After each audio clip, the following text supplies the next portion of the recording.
Hello again, my brilliant science adventurers, and welcome back to Professor Storm's Fun Lab! This week, we are going to have so much fun with a science activity that will swirl your mind away. And, as always, remember to like and subscribe, and let's dive in.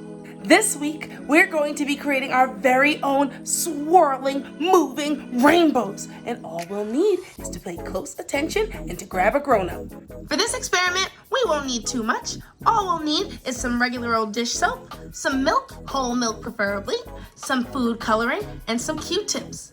And, of course, a plate on which to see all the action. The first thing you're going to want to do is pour some of your dish soap into a plastic cup like I have here. The next thing you're going to want to do is pour some of your milk onto your plate very carefully. You might want to grab a grown-up for this step. And let the milk settle for just a minute. While our milk is getting all settled, let's talk a little bit about what we're going to do. Milk is a mixture in which fats and proteins are suspended in water. In this mixture, there's something called surface tension, which is a property of water. Soap, like we see here, is really good at interrupting surface tension. So we're gonna see what happens to the surface tension when we add some soap into the milk, and the food coloring is gonna let us see with our eyes what happens to the liquid when we add our soap. The next thing we're going to want to do is add our food coloring to the center of our plate in 4 distinct drops, close together but not quite touching.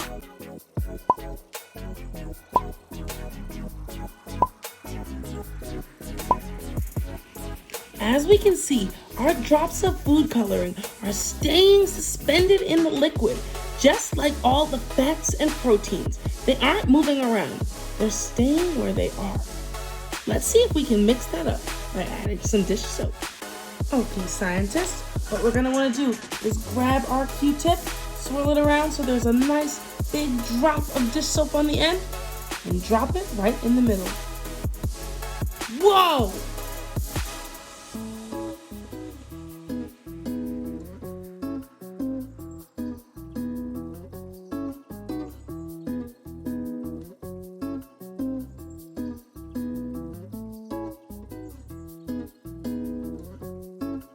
All right, scientists, that's all the fun I have for you this week. As always, I will see you next week. Don't forget to have fun doing science at home with a grown-up, and toodaloo!